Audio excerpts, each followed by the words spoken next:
अस्सलाम वालेकुम नाजरीन, मैं आरजू अंसारी आज की इस नई वीडियो में आप लोगों को कजाए उम्री की नमाज कैसे पढ़ते हैं आज मैं आप लोगों को बताऊंगी।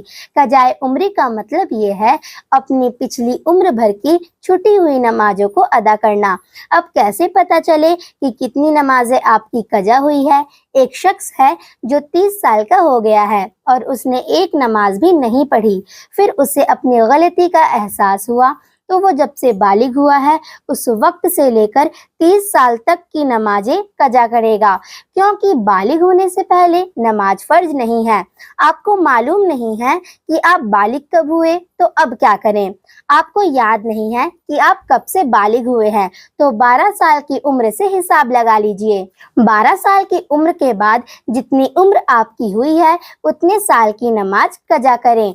जैसे आप 30 साल के हैं तो 12 साल की उम्र के हिसाब से 30 साल तक 18 साल की नमाजें छूटी हैं। ऐसे ही आप अंदाजा लगा सकते हैं। कभी नमाज पढ़ते हैं और कभी छोड़ देते हैं, तो अब कैसे हिसाब लगाएं? एक शख्स वो है जो कभी नमाज पढ़ता है और कभी छोड़ देता है, तो वो अपने दिल से पूछे कितनी नमाजें आपकी छूटी हैं।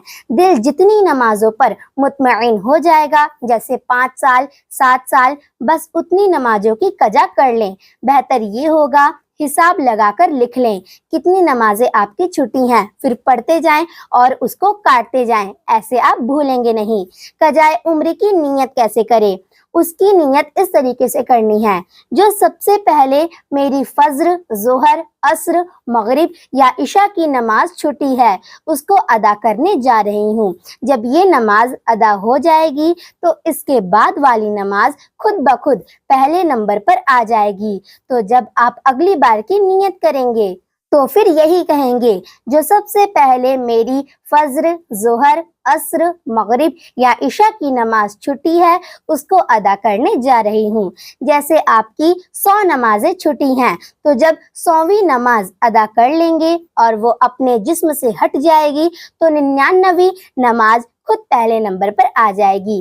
कजा नमाजों को अदा करने का आसान तरीका, जब आप फज्र नमाज पढ़ें तो पिछली एक फज्र नमाज की कजा कर लें, और जब जोहर नमाज पढ़ें तो पिछली एक जोहर नमाज की कजा पढ़ लें। इसी तरह पांचों नमाजों को करें।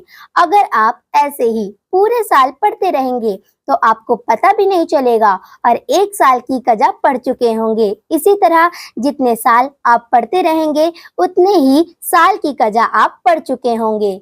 क्या तरतीब में सिलसिलेवार नमाज पढ़ना जरूरी है?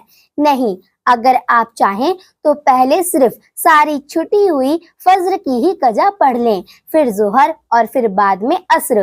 और अगर आप चाहें तो दिन भर की नमाज पहले पढ़ें, जैसे फजर, जोहर, असर, मगरिब और इशा। उसके बाद अगले दिन की नमाज पढ़ें। अगर आप चाहें तो एक दिन में कई दिन की कजा पढ़ सकते हैं। और अगर आपके पास वक्त था, आपने सोचा कि पांचों वक्त की नमाजें पढ़ लूं, तो आप ये भी कर सकते हैं। अगर आपको इस वीडियो से कुछ मदद मिली हो तो इस वीडियो को और लोगों के पास भी शेयर करें। तो मिलती हूँ अगली वीडियो में। अस्सलाम वालेकुम।